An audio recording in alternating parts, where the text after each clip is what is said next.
കൃത്യമായിട്ടുള്ള നമ്പർ നമ്മുടെ കയ്യിൽ എന്തായാലും വേണം. എന്റെ വാർഡിലൊരു 1000-നടുത്ത് വോട്ട് കാണുമായിരിക്കും. അത് പഴയ കണക്ക്. ഇപ്പോ അവിടെ 1338 പേരുണ്ട്. നമ്മുടെ ഷിജി LDPയിലെ കഴിഞ്ഞ തവണ അവിടെ നിന്ന് ജയിച്ചത് 350 വോട്ടിനാണ്. സമുദായ സമവാക്യം വെച്ച് നോക്കുമ്പോ ശ്രീജയ്ക്ക് കടന്നുകൂടാൻ പാടാ.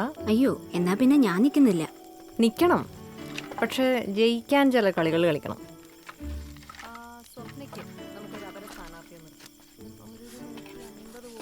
ധൈര്യമായിട്ട് നിൽക്കുന്നേ, നമ്മളെല്ലാരും കൂടെ ഉണ്ട്.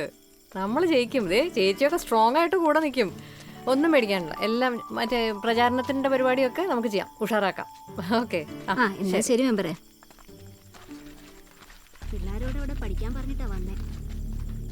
മെമ്പറേ, ആ മെമ്പർ പറഞ്ഞ നേരാ. അവരെനിക്ക് സീറ്റ് തന്നില്ല, ഞങ്ങൾ ഇറങ്ങി പോന്നു. ഇനി വല്ല കുഴപ്പമാവോ? എന്തു കുഴപ്പം? വിമതരായിട്ട് മത്സരിക്കണം. വാർഡ് ഏതാന്ന് തീരുമാനിച്ചോ? നമ്മുടെ 14-ാം വാർഡ് മൂൺലൈറ്റ് ബിജോ മത്സരിക്കുന്നില്ലേ, ആ വാർഡ്. അതൊരിത്തിരി മണ്ടത്തരമാണ് ചേട്ടാ. അയാള് കാശുകാരനല്ലേ, ജയിക്കാൻ വേണ്ടി എന്ത് കളിയും കളിക്കും. പിന്നെ ഞാനെന്താ വേണ്ട, മെമ്പർ പറ. ചേട്ടന്റെ വീടിരിക്കുന്ന 4-ാം വാർഡ് സേഫാ. അവിടെയാണെങ്കിൽ LDPക്ക് വലിയ സ്വാധീനമില്ല. പിന്നെ അവിടുത്തെ ഞങ്ങളുടെ സ്ഥാനാർത്ഥി ഗുണപാല. ആ സൈഡ് ഞാൻ നോക്കിക്കൊള്ളാം. ഉറപ്പാണോ? പിന്നില്ലേ, ചേട്ടനില്ലാതെ ഈ നാട്ടുകാർക്ക് ജീവിക്കാൻ പറ്റില്ല ചേട്ടാ. വോട്ടില്ലെങ്കിൽ തേങ്ങ ഇടില്ല എന്ന് പറയണം. പക്ഷേ ജയിച്ചു കഴിഞ്ഞാൽ എൻ്റെ കാര്യം മറക്കരുത്. പ്രസിഡന്റ് സ്ഥാനം തെങ്ങ് ചതിക്കില്ല, അതേപോലെ ആ തെങ്ങ് കയറുന്നവനും. മെമ്പർ പറയുന്നതേ ഞാൻ കേൾക്കൂ. പഞ്ച് ഡയലോഗൊക്കെ എനിക്ക് ഇഷ്ടപ്പെട്ടു, പക്ഷെ പ്രവൃത്തിയിലും വേണം.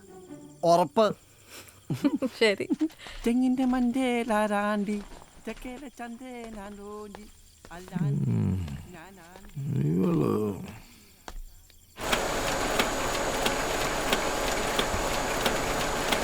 ചേട്ടാ, ബാക്കി എപ്പോ തരും? ശശിചേട്ടന്റെ പോസ്റ്ററും കൂടി. വൈകിട്ട് വൈകിട്ട് വരാം.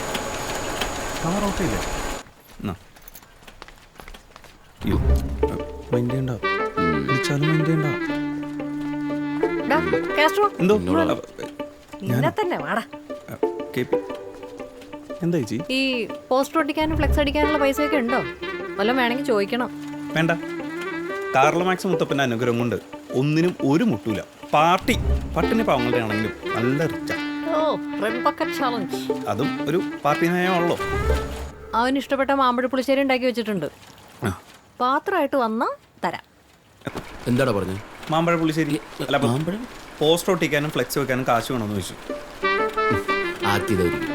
ഏയ് എടാ, എനിക്കിത് കണ്ടിട്ടേ ഒരു ഊളത്തരമായി പോയോ എന്നൊരു സംശയം. KP, ഒരാള് ചെയ്ത ഊളത്തരം എല്ലാ ഊളകളും ചെയ്യുകയാണെങ്കിൽ, അല്ല എല്ലാ സ്ഥാനാർത്ഥികളും ചെയ്യുകയാണെങ്കിൽ ഫാഷൻ. ഇത് ഫാഷനാ. നല്ല രസമുണ്ട്. എടേ, 4 ആള് പിന്നെപ്പോൾ തന്നെ ഇല്ലേ? പാപ്പിൻസ് മിഠായി തുറന്നോലുണ്ട്.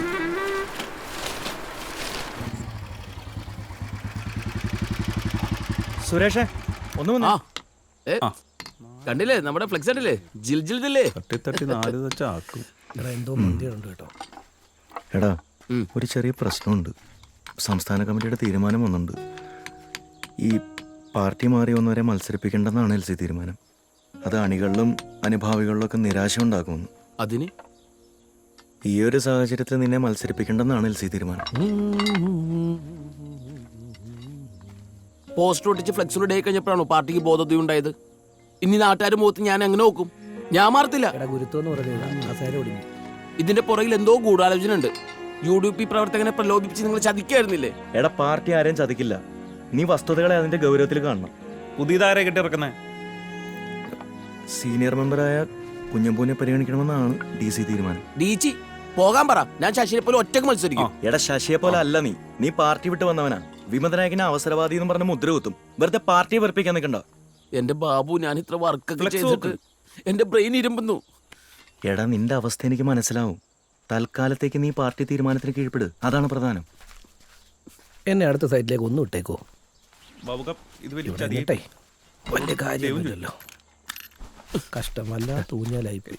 കുടുംബ ബന്ധങ്ങൾ തകർന്നടിയുമ്പോൾ പിടിച്ചു നിൽക്കാൻ പാടുപെടുന്ന ഒരു സ്ത്രീ. അവൾ സാരിത്തുമ്പിലൊപ്പിയ കണ്ണുനീർ കടലാകുന്നു. അഖിലയുടെ സ്വപ്നം ഇനിയെങ്കിലും സാധ്യമാണ്. പട്ടണി പാവങ്ങളുടെ തേരോട്ടം സീറ്റ് കിട്ടിയില്ലേ? അല്പം തേഞ്ഞിട്ടുണ്ട്. ഇപ്പൊ വെറും അച്ഛാ നീ വന്നേ ധാരാ വന്നിരിക്കുന്നേന്ന് കണ്ടോ? അവന്റെ തനി പാർട്ടി മാറിപ്പോയ അച്ഛൻ്റെ മോൻ. സ്വാതന്ത്ര്യം, സോഷ്യലിസം, ഇന്ത്യയുടെ കൂടെ ജനാധിപത്യം. അയ്യട്ടി മനമ്മേ തീപ്പെട്ടിക്കോലെ ഒരയ്ക്കുമ്പോ കത്തും, കത്തുമ്പോ ചീറ്റും. ഇപ്പൊ complete ചീറ്റി. ഊ! കണ്ണീർ കടലിൽ എനിക്ക് വയ്യേ. എടാ മോനെ സുരേഷേ, എടാ എടാ നിക്ക, അച്ഛനൊന്ന് പറയട്ടെ. സുരേഷേ, ആരൊക്കെ നിനക്ക് എന്തിന്റെ കേട്ടാ സുനന്ദേ? കിട്ടാത്ത ചോദ്യങ്ങൾ അവന് നന്നായിട്ട് കൊണ്ടു. പാവം.